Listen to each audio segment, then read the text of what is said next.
नमस्कार दोस्तों, study with Jain में आपका हार्दिक स्वागत है। अपन कर रहे थे टाइम एंड डिस्टेंस के क्वेश्चन। कल अपन ने किया था, लास्ट में जाते जाते इस क्वेश्चन पे बेस्ट ये क्वेश्चन किया था, तो बिल्कुल इजी से था कि भाई एक साइड कार से जाता है, एक साइड वापस पैदल आता है, और उसमें जो समय लगता है वो दे रखा था। दूसरी बार में क्या दे रखा था कि भाई एक साइड, इस साइड भी कार से जा रहा है, इस साइड भी कार से जा रहा है, तो ये दोनों समय दे रखे थे। तो अपन को तीसरा समय निकालना था कि दोनों साइड अगर वो पैदल चले तो उसमें कितना समय उसको लगेगा। तो ये वाला क्वेश्चन अपन ने लास्ट में जाते जाते किया था। इस पे बेस्ड ये क्वेश्चन और करते हैं अपन आज। इस क्वेश्चन में दे रखा है 720 किलोमीटर की दूरी एक व्यक्ति 360 किलोमीटर ट्रेन से 360 किलोमीटर कार से तय करता है तो 7.5 घंटे लगते हैं, परंतु यदि 240 किलोमीटर ट्रेन से और बाकी कार से जाता है तो आधा घंटे बचा लेता है। तो कार और ट्रेन की चाल निकालनी है। तो अपन कार की जो स्पीड है उसको मान लेते हैं c, और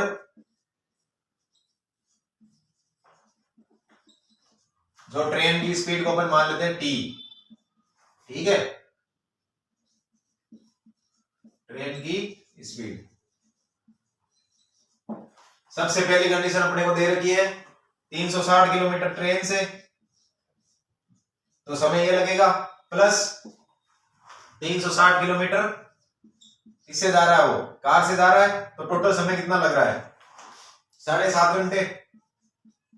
तो अपन इसको बना लेते हैं इक्वेशन नंबर 1। ठीक है, अब दूसरा क्या दे रखा है, ट्रेन से 240 किलोमीटर और शेष दूरी कितनी बचेगी 720, 72 में से 24 निकालेंगे तो क्या कितना बचेगा अपने पास 48 और 24 72, तो 480। ये कार से जा रहा है तो इसको समय कम लग रहा है। ठीक है, आधा घंटा बचा रहा है, तो ये हो गया यहां से। अब क्वेश्चन को देख के अपन को ऑब्जर्वेशन से ये चीज नोट करनी है कि यहाँ पे कार की ये चीज देखो, क्वेश्चन देखते ही अपने कुछ ना कुछ दिमाग में चलता रहना चाहिए, तो उससे क्या होता है कि अपन को जो आंसर निकालते हैं उसमें ज्यादा दिक्कतें नहीं होती। ठीक है, और जितना जल्दी हो सके उतना आंसर जल्दी आ जाता है। इसमें ऐसा हो रहा है कि ट्रेन और कार से स्टार्टिंग में जा रहा है, ट्रेन की अगर वो दूरी तय कर रहा तय जो दूरी करनी होती है उसमें ट्रेन की 120 किलोमीटर कम कर रहा है, 120 किलोमीटर कार से बढ़ाएगा, तो उसमें क्या हो रहा है समय उसका कम लग रहा है। तो इसका मतलब क्या है, कार की स्पीड ज्यादा है, कार की स्पीड ज्यादा है तभी तो वो समय को कम कर रही है यहाँ पे, क्योंकि दूरी अगर ट्रेन में अपन ने कम कर ली और कार में दूरी बढ़ा ली तो ये समय कम हो गया, तो फिर ऑब्वियस है कि भाई जो कार की स्पीड है वो ज्यादा होगी। ठीक है, ये चीजें अपने को क्या धीरे धीरे दिमाग में जब अपन प्रैक्टिस करते हैं तो ये चीजें आती है। और इस क्वेश्चन के हिसाब से इसको कैसे सोल्व करना है, t और c दो वेरिएबल है और दो ही इक्वेशन है अपने पास, तो इसको अपन आराम से सोल्व कर सकते हैं। तो इसमें कोई बाता बच्ची वाली बात नहीं है। इक्वेशन 1 में से इसका 3/2 1.5 टाइम्स माइनस कर देते हैं। ठीक है, तो यहां से क्या आ जाएगा, दो वेरिएबल की इक्वेशन सोल्व करनी आती होगी सबको, जो अपन ने 8th 9th क्लास में पढ़ी है। ये हो जाएगा 0। ठीक है, ये हो जाएगा माइनस का, इसमें इसको लिख देते हैं 360 अपॉन c माइनस 480 को 1.5 से गुणा करेंगे तो 480 और 240 720 हो जाएगा, 720 upon c is equal to हो जाएगा 7.5 माइनस ये हो जाएगा 10.5 है ना। दो इक्वेशन दो वेरिएबल, ये चीजें आपको सोल्व करनी आनी चाहिए, नहीं तो प्रैक्टिस कर करके सीखना कि भाई ये कैसे सोल्व हो रही है। तो ये minus 360 divided by c is equal to minus 3 आ जाएगा। ठीक है, तो ये c की वैल्यू यहां से आ गई, c की वैल्यू 120। ये क्या आएगी, किलोमीटर प्रति घंटा में आएगी, क्योंकि देख लो घंटा समय आ रहा है घंटों में और जो डिस्टेंस है वो किलोमीटर में। तो यहां से अपन t की वैल्यू निकाल सकते हैं 360 डिवाइडेड बाई t प्लस यहाँ c की डिवाइड करेंगे तो ये आ जाएगा 3 घंटे इज इक्वल टू 7.5। तो ये हो जाएगा t की वैल्यू हो जाएगी 360 डिवाइडेड बाई ये 4.5, तो उसको लिखेंगे अपन 9/2, तो ये हो जाएगा 4 दूनी 8 80 किलोमीटर प्रति घंटा। तो यही हो रहा है, देखो कार की चाल ज्यादा आ रही है और ट्रेन की कम आ रही है। और अपन को अगर खुद पे विश्वास नहीं हो तो जो अपन ने इक्वेशन बनाई है उसमें एक बार रख के अपन उसको क्रॉस चेक कर सकते हैं। वैसे इतना टाइम एग्जाम में मिलता नहीं है, पर स्टार्टिंग में बोल रहा हूं मैं, जब जैसे अपन हर चीज एग्जाम के हिसाब से नहीं है ये, अपन स्टार्टिंग में जैसे कोई चीज की स्टार्ट करते हैं तो मॉक टेस्ट वगैरह देंगे। मॉक टेस्ट वगैरह में स्टार्टिंग में जब मॉक दे रहे होंगे तब तो चलो अपने पास टाइम नहीं होगा, पर जब अपन वापस जो क्वेश्चन वगैरह सोल्व करते हैं तो उसमें अपन टाइम लेके कर सकते हैं उसको, और अपना खुद का मेथड बनाएंगे उसमें, ठीक है। और ये वैल्यू वगैरह चेक करके अपने को एश्योर होना कि भाई ये आंसर अपना सही है कि नहीं है। तो ये चीज मैंने आपको जैसे बताई कि भाई ये क्वेश्चन जो दो इक्वेशन बनाई वो देखते ही अपने को उसमें पता चल जाना चाहिए कि कार की स्पीड ज्यादा होगी और बस की जो ट्रेन है उसकी स्पीड कम होगी, क्योंकि दूसरी बार में समय जो ओवरऑल समय लग रहा है वो कम हो रहा है, जबकि इसमें ट्रेन की स्पीड तो वो ट्रेन की जो डिस्टेंस है उसको कम कर रहा है और कार की डिस्टेंस को बढ़ा रहा है, फिर भी टाइम कम हो रहा है। इसका मतलब क्या, कार की जो डिस्टेंस को कवर करने में जो उसको स्पीड होगी वो ज्यादा ही होगी, ज्यादा होगी तभी वो उस चीज को जल्दी कवर करेगा, ठीक है। तो ये आंसर था इसका। इसमें क्या दे रखा था, 360 किलोमीटर ट्रेन और कार से तय कर रहा है, तो ये टोटल समय लग रहा है। समय को अपन योग कर लेंगे दोनों अलग अलग डिवाइड करके, ठीक है, टुकड़ों में तोड़ के। दूसरे वाले में 240 किलोमीटर ट्रेन से और 480 कार से, तो इसको लग रहा है 7 घंटे। तो एक चीज और, हाँ, यहाँ से ऑप्शन अगर वहां पे अपन को दिख रहे हैं सीधे सीधे ही, तो ऑप्शन यहाँ पे पहले वाले में जैसे रख लिया, और ये मान लो यहाँ से डिवाइड कर लिया, ये वाला ऑप्शन मान लो ये ऑप्शन दे रखा वहां पे अपने को, जैसे कार ट्रेन की पूछी है तो कार की 120 वहां दे रखी होगी, ट्रेन की 80 दे रखी होगी। एक ऑप्शन जैसे मान लो डी दे रखा होगा, वो होगा 80 120, तो एक ऑप्शन ये वहीं कट जाएगा। अगर अपन ऑप्शन को ऑब्जर्व करना सीख जाएंगे एग्जाम में धीरे धीरे प्रैक्टिस से, तो ये वाला कट जाएगा। सी और डी, उसमें भी एक ऑप्शन ऐसा होगा जिसमें ट्रेन की चाल उससे कार से ज्यादा होगी। अब ये वाला ऑप्शन अपन कैसे चेक करेंगे, डायरेक्ट इसकी वैल्यू यहाँ रखेंगे तो 3 घंटे यहाँ से आएगा, प्लस इसका डिवाइड करेंगे तो 4.5 घंटे आएगा, तो ये आ गया। तो इससे अपन एश्योर हो सकते हैं कि भाई अपना आंसर यही रहेगा, ठीक है। और भी ज्यादा एश्योर होना है तो इसमें इसकी वैल्यू इसमें भी रखेंगे, फिर इसको क्रॉस चेक करेंगे, ठीक है। ये तो था ऑप्शन से। अब इसको सोल्व कैसे करना है, अगर अपने को रियल में सोल्व करना पड़ जाए तो इस प्रकार से सोल्व करना है कि भाई एक में टी या सी को अपने को इसमें से इक्वेशन ऐसी बनानी है एक जिसमें टी और सी एक गायब हो जाए। तो एक गायब करने के लिए अपन टी को गायब करेंगे, इसको भी 360 बनाएंगे। 360 बनाने के लिए इसको 1.5 से गुणा करना पड़ेगा, 1.5 से गुणा करेंगे और इसमें से माइनस करेंगे तो 0 आ जाएगा। 360 अपॉन सी माइनस ये हो जाएगा इसका 1.5 गुणा 720 अपॉन सी, तो ये हो जाएगा 7.5 माइनस 10.5, ठीक है। इसका 1.5 गुणा 10.5 होता है, ठीक है। तो यहाँ से सी की वैल्यू आ गई 120 किलोमीटर प्रति घंटा और डी की वैल्यू इसमें पुट करके अपन इस प्रकार से निकाल लेंगे। इजी सा क्वेश्चन था, कोई माथा फोड़ी वाला था नहीं, ठीक है। करते हैं अपन नेक्स्ट क्वेश्चन। तो ये अपना नेक्स्ट क्वेश्चन है जिसमें दे रखा है दो आदमी ए और बी एक ही समय पर क्रम से एक दूसरे की तरफ दो शहरों से निकलते हैं। रास्ते में मिलने के बाद वे अपनी बची हुई यात्रा क्रम से 5 से 1/16 घंटों और 12 से 1/4 घंटों में पूरी करते हैं। अगर बी की चाल 36 किलोमीटर प्रति घंटा है तो ए की चाल अपने को याद करनी है। तो ये क्वेश्चन बिल्कुल आसान है और इसमें क्या फॉर्मूला यूज में लेना है वो आपको मैं बता देता हूं, ठीक है। ये साइड में अपने को नोट करना है, इसकी पूरी थ्योरी में यहां पे नहीं समझाऊंगा। इसका जो बेसिक फॉर्मूला है वो बता देता हूं, वो कैसे आएगा क्यों आएगा वो चीज अपन यहां नहीं समझेंगे, ठीक है, क्योंकि उसमें टाइम लगेगा।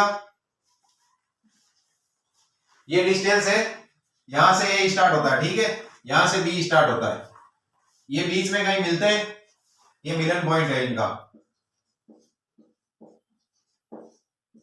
ये इनके मिलने का पॉइंट है। और यहां से यहां तक बी का टाइम तो वो लगेगा, बी को यहां से यहां तक आने में वही टाइम लगेगा जो ए को यहां से यहां तक आने में लगेगा, क्योंकि मिलने में सॉरी टाइम सेम लग रहा है। फिर अपने बाद में क्या दे रखा है, बी यहां आने के बाद में है ना, जो बी का टाइम है वो है T2। बी यहां आने के बाद में यहां पहुंचने में T2 समय लेता है और ए यहां आने के बाद में यहां से यहां जाने में t1 टाइम लेता है, ठीक है। ये चीज अपने को दे रखी है। तो ए और बी की ये क्वेश्चन इस तरीके से आएगा, या तो दो समय दे रखे होंगे, एक चाल पूछ रखी होगी, या दो चाल दे रखी होगी, एक समय पूछ रखा होगा, ठीक है। इस प्रकार का क्वेश्चन ये आएगा। तो इसमें होगा चाल ए की डिवाइडेड बाई बी, इनका रेशियो अंडर रूट होगा T2 अपॉन T1, नहीं कि T1 अपॉन T2 है ना, T2 अपॉन T1। जो B का समय है वो ऊपर आएगा, A का समय नीचे आएगा, ठीक है। T2 upon T1, A upon B, इनकी चाल इज इक्वल टू समय का जो रेशियो है उनका स्क्वायर रूट। तो यहाँ पे ये फॉर्मूला है, जब भी A और B एक दूसरे से मिलने के लिए निकलते हैं और रास्ते में मिलने के बाद में A को समय लगता है T1 और यहां तक पहुंचने में, और B को A तक पहुंचने में समय लगता है T2। तो A और B की चाल का रेशियो होगा square root of T2 upon T1। तो ये वाला क्वेश्चन इसमें बेस्ड है, डायरेक्ट होगा। इसमें चाल A अपॉन B होगी square root of T2 upon T1। Video को होल्ड करना है और एक बार देखना है कि भाई यहाँ T2 क्या है, T1 क्या है, A क्या है, B क्या है, इनकी चाल क्या है। मैं यहाँ पे बता देता हूं, चाल ऑफ ए की अपने को निकालनी है, बी की अपने को दे रखी है 36 किलोमीटर प्रति घंटा। इसका जो यूनिट है उसका अपने को ध्यान रखना है ऑप्शन के हिसाब से, कि भाई ऑप्शन में भी अगर वही पूछ रखा है नहीं पूछ रखा है। और T2 अपॉन T1, T2 होगा वे बची हुई यात्रा क्रम से 5 से 1/16 घंटों, मतलब A ले रहा है, T1 होगा वो 5 से 1/16, क्योंकि A पहले दे रखा है और B बाद में दे रखा है। तो B वाला समय आएगा ऊपर 1/4 और ये आएगा नीचे। और ये वैल्यू इस प्रकार से अपने को दे रखी होगी कि भाई ये स्क्वायर रूट अपने आप सोल्व होगा, नहीं सोल्व होगा तो फिर अपना आंसर कैसे आएगा, ठीक है। तो ये हो जाएगा 12 चौक 48 1 49 डिवाइडेड बाई 4 और मल्टीप्लाई कर देंगे इसका 16 5 80 और 1 81 डिवाइडेड बाई 16, तो 16 ऊपर चला जाएगा, ठीक है। ये हो जाएगा 4 बार। तो A upon 36 is equal to आ जाएगा यहाँ से 7 मल्टीप्लाई बाई इसका 2 डिवाइडेड बाई 9। तो ये हो जाएगा 4 बार। तो A की वैल्यू यहाँ से आ जाएगी 728 दूने 56 किलोमीटर प्रति घंटा, ठीक है। इसमें भी देखो अपने को ध्यान रखना है कि भाई ये भी ऑप्शन से अपन इस प्रकार से करेंगे। अगर देखो सिंगल ऑप्शन मिल जाए जिसमें A की वैल्यू 36 किलोमीटर प्रति घंटा की चाल से ज्यादा दे रखी है, तो एक ही ऑप्शन है मान लो 36 से ज्यादा, तो डायरेक्ट टिक लगाना है। क्यों लगाना है? क्योंकि A यहां मिलने के बाद में A को समय लग रहा है 5 ये वाला, ये समय A को लग रहा है 5 से 1/16 घंटे और B को लग रहा है 12 से 1/4 घंटे। तो इसका मतलब समय इसको A को ज्यादा लग रहा है तो A की चाल, A को कम लग रहा है तो A की चाल ज्यादा होगी, B को यहाँ पे ज्यादा लग रहा है तो B की चाल कम होगी, ठीक है। इस प्रकार से इसको अपन सोल्व करेंगे। जरूरी नहीं है ऑप्शन से सोल्व करें, इसमें ये डायरेक्ट भी इसका आंसर आ सकता है, ठीक है। कभी कभी सोचने में गलती भी हो सकती है कि भाई किस प्रकार से ये टाइम आएगा, उस हिसाब से स्पीड कम ज्यादा का। तो अपने को अगर ये फॉर्मूला याद हो तो 4 वेरिएबल 4 इसमें चीजें होंगी जिसमें से 3 दे रखी होगी, एक पूछेगा तो एक अपन इस फॉर्मूले से निकालेंगे। बस इस चीज का ध्यान रखना है कि ये स्क्वायर रूट में आएगा और जो टाइम जो A का टाइम है वो नीचे आएगा, B का टाइम ऊपर आएगा। एक बार इसको समझ लेते हैं वापस। A और B है, A और B एक दूसरे के सामने मिलने के लिए निकलते हैं। एक मिलन बिंदु के बाद में A को समय लगता है बची हुई यात्रा को पूरी करने में 5 से 1/16 घंटे और B को लगता है 12 से 1/4 घंटे में पूरी करते हैं। B की चाल अपने को दे रखी है तो अपने को निकालनी है A की चाल। तो ये वाला फॉर्मूला अपने को यूज में लेना है जिसमें एक चाल का रेशियो होगा समय के रेशियो का इनवर्स और उसका स्क्वायर रूट। तो समय B का ऊपर आ गया, A का नीचे आ गया, A की चाल ये B की चाल, तो A की चाल यहाँ से अपन इसको आगे सोल्व करके निकालेंगे तो आ जाएगी 56 किलोमीटर प्रति घंटा, ठीक है। करते हैं अपन नेक्स्ट क्वेश्चन। तो ये अपना नेक्स्ट क्वेश्चन है, इसमें दे रखा बिना रुके एक आदमी किसी दूरी को 60 किलोमीटर प्रति घंटा की औसत चाल से तय करता है, और रुक रुक कर उसी दूरी को 45 किलोमीटर की औसत चाल किलोमीटर प्रति घंटा की औसत चाल से तय करता है, तो बताओ प्रति घंटा वह कितनी मिनट रुकेगा। तो इसमें क्या होता है, जैसे कोई बस जाती है तो वो ऐसा देने की भाई एक कोई डिस्टेंस यहां से लेके यहां तक तय करनी है उसको, तो वो एक फिक्स स्पीड से जाएगी और यहां से निकलेगी निकलेगी निकलेगी, यहां जाके रुकेगी। ये तो होगा नहीं। वो क्या होती है, चली स्टॉपेज आया, चली स्टॉपेज आया, चली स्टॉपेज आया, इस प्रकार से हो जाती है। ठीक है, तो उसमें क्या होता है, जो उसकी औसत चाल होती है वो जिस स्पीड से वो भागती है, मान लो यहाँ से 60, इसके हिसाब से क्वेश्चन से मान लेते हैं ये 60 किलोमीटर प्रति घंटा से गई। ठीक है, इसमें भी जाएगी तो यहाँ से यहाँ तक स्पीड तो उसकी वही रहेगी 60 किलोमीटर प्रति घंटा, पर वो स्टॉपेज में रुकेगी तो उसकी ओवरऑल जो औसत स्पीड है वो 45 किलोमीटर प्रति घंटा हो गई। तो इसमें अपने को ये चीज पूछी है कि भाई प्रति घंटा वो कितने मिनट रुकेगी, जो बस है या जो भी है। इसमें दो मेथड है, जो बढ़िया लगे वो करना है।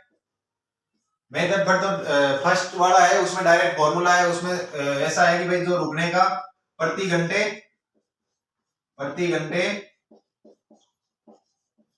रुकने का समय, वो भी मिनट में। ठीक है, तो वो होगा, इसका मतलब कि 1 घंटे में वो कितनी मिनट रुक रही है, फिर बाद में अगले में घंटे में कितना मिनट रुक रही है, उस हिसाब से इसका ये पूछ रखा अपने को। तो उसमें होगा तेज गति, अपने को जो दे रखी है उसमें तेज गति कौन सी है, वो माइनस धीमी गति डिवाइडेड बाई तेज गति। नीचे तेज गति रखना है अपने को, ऊपर तो तेज गति धीमी गति कुछ भी हो तो कोई दिक्कत नहीं है, मोड ले लेंगे अपन, प्लस वाली चीज लेनी है। ठीक है, मल्टीप्लाई बाई 60 करना अपने को, क्योंकि ये घंटे में आएगा और इसको फिर अपन मिनट में बदलेंगे यहाँ से। तो यहाँ से तेज गति कितनी है 60 माइनस 45 डिवाइडेड बाई 60। बस इस चीज का ध्यान रखना कि नीचे तेज वाली गति आएगी, मल्टीप्लाई बाई 60 आएगा। ठीक है, मतलब ये मिनट प्रति घंटा आ जाएगा, फिर मिनट प्रति घंटा, 1 घंटे में कितना मिनट वो रुकेगी। तो वो ये कट पिटा के यहां से आ जाएगा 15 मिनट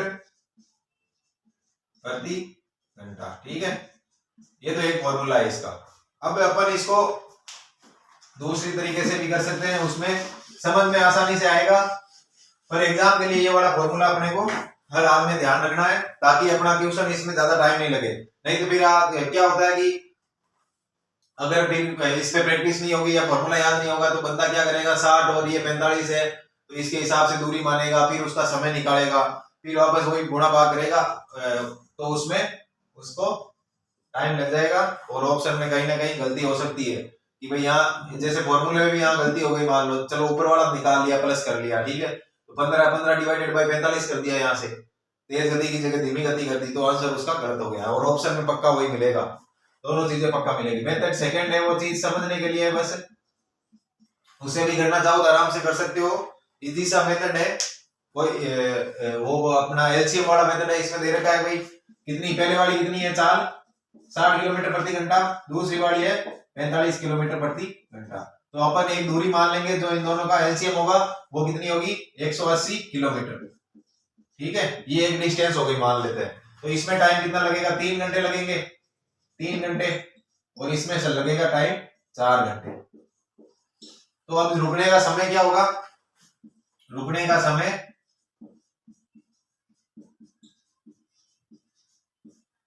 समय हो जाएगा 1 घंटे, 4 माइनस 3 हो जाएगा, तो वो 1 घंटा हो गया। ठीक है, अब प्रति घंटे कितने मिनट रुकेगी वो, प्रति घंटा रुकेगी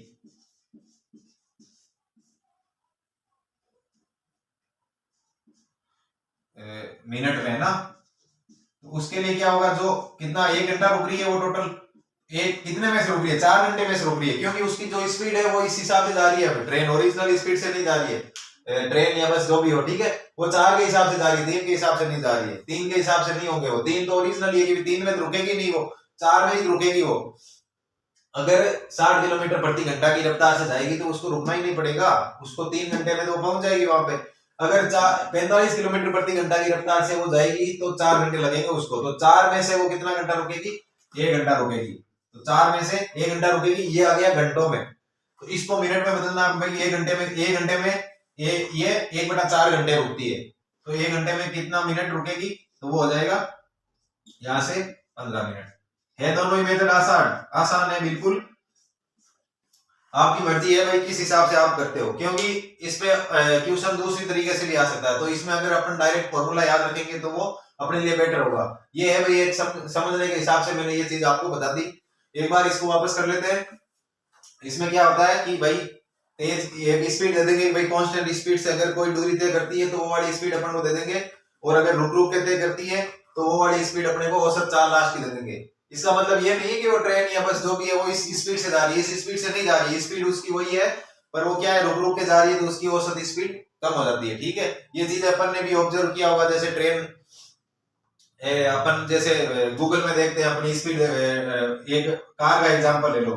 कार का एग्जांपल, अपन कहीं जा रहे होते हैं तो कार अपनी चल रही होती है मान लो 90 किलोमीटर प्रति घंटा की रफ्तार से, 90 किलोमीटर प्रति घंटा की रफ्तार से चल रही है, और अपने को मान लो 270 किलोमीटर कहीं जाना है, तो इसका मतलब 90 किलोमीटर प्रति घंटा की रफ्तार से तो अपने को 3 घंटे लगने चाहिए, पर 3 घंटे नहीं लगते हैं। अपन लास्ट में देखते हैं तो ऑब्जर्व करते हैं चीजें, तो अपने को कभी कभी 4 घंटे लग जाते हैं, कभी 4.5 घंटे लग जाते हैं। तो वो जो स्पीड तो अपनी 90 किलोमीटर प्रति घंटा ही है, पर जो अपन बीच में रुकते हैं कभी कभी स्पीड कम हो जाती है, उस हिसाब से लास्ट में औसत चाल इस हिसाब से निकलती है, जो अपन टाइम लेते हैं, जो दूरी डिवाइडेड बाय अपन जो टाइम लेते हैं उस हिसाब से निकलती है। वही चीज इसमें है, तो इसमें लास्ट में पूछता है कि भाई प्रति घंटा वो कितने मिनट रुकेगी, जो भी बस वगैरह है। तो इसमें डायरेक्ट फॉर्मूला अपने को सीधा सीधा याद रखना है बिना सोचे समझे। ये बड़ा फॉर्मूला याद रखेंगे तो इसमें क्वेश्चन में कुछ भी टाइम नहीं लगेगा। ज्यादा दिमाग लगाएंगे तो फिर क्वेश्चन को लेके बैठे रहेंगे। क्या होगा, जो तेज गति में से धीमी गति, ऊपर वाला तो चलो जो मोड है दोनों का अंतर का वो ले लो, नीचे तेज गति रखनी है। यही बस ये चीज जरूर याद रखनी है। ये चीजें कई बार अपन भूल जाते हैं, तो यहाँ धीमी वाली दे देते हैं, या फिर वहां कंफ्यूज हो जाते हैं कि भाई धीमी आएगी तेज आएगी, तो यहाँ नीचे तेज वाली आएगी। ठीक है, तो तेज वाली आएगी तो तेज गति माइनस धीमी गति अपन तेज गति मल्टीप्लाई 60 इसलिए कर रहे हैं अपन कि भाई अपन को जो मिनट प्रति घंटा निकालना, मतलब कितने मिनट रुकेगा, तो अपन घंटे को 60 में मिनट में बदलेंगे, तो यहां से आएगा ये 15 मिनट प्रति घंटा वैल्यू रख के। और ये वाला इसलिए है कि भाई अपने को ये चीज समझ में आनी चाहिए कि मान लो कभी अटक भी जाए अपन फॉर्मूला में कंफ्यूजन हो जाए, तो ये चीजें अगर बेसिक अपना क्लियर हो तो ये चीज अपन आराम से इसको इस हिसाब से भी कर सकते हैं, क्योंकि ये चीजें अपन ने पहले कर रखी है, ये टाइम एंड वर्क में भी की थी, और स्पीड वाले में टाइम एंड डिस्टेंस वाले क्वेश्चन भी अपन ने काफी हद तक ये इस पे बेस्ड किए थे, तो ये चीजें अपन कर सकते हैं। ये बेसिक है, वैसे भी तो बेसिक है, तो जो स्पीड दे रखी है उनका एलसीएम ले लेंगे, डिस्टेंस आ जाएगी, दोनों का टाइम आ जाएगा अलग अलग। अब टाइम आ गया तो कितने घंटे रुक रहा है वो, यहाँ इसके अकॉर्डिंग तो वो 1 घंटे रुक रहा है, 1 घंटे बीच में रुक रहा है, तो वो अपने को पूछा है कि प्रति घंटे वह कितने मिनट रुकेगा प्रति घंटा। तो पहले तो अपन निकालेंगे भाई कितना घंटा रुकेगा वो, तो वो कितना होगा घंटा,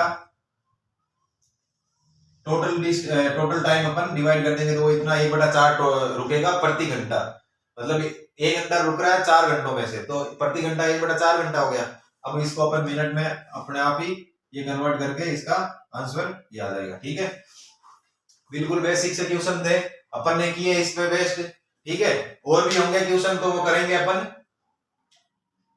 आप लोगों को भी प्रैक्टिस करनी है, इन चीजों पे मॉक देने हैं, और नहीं समझ में आए तो वीडियो को बार बार देखना है, और फिर भी नहीं समझ में आए तो वीडियो को जो अपने ऐसा नहीं है कि भाई आज स्टार्ट किया इस वीडियो से तो ये अपना टाइम एंड डिस्टेंस हो गया, जो पीछे के 48 क्वेश्चन, आज इसमें कितने हुए, तीन क्वेश्चन हुए, तो पीछे के जो 46 क्वेश्चन है तो उनके वीडियो भी देखने पड़ेंगे अपने को, तभी तो टाइम एंड डिस्टेंस क्लियर होगा पूरा इस पे बेस्ड जो भी क्वेश्चन होंगे। ठीक है, और धीरे धीरे पहले लेक्चर से स्टार्ट करेंगे तभी कंसेप्ट अपने क्लियर होंगे, तभी ये चीजें बहुत आसान लगेगी अपने को, नहीं तो फिर बीच में से कहीं से देखेंगे तो वैसे क्लियर डाउट होंगे नहीं अपने। ठीक है, तो आज के लिए बस इतना ही, मिलते हैं अपन नेक्स्ट लेक्चर में, तब तक के लिए बाय बाय।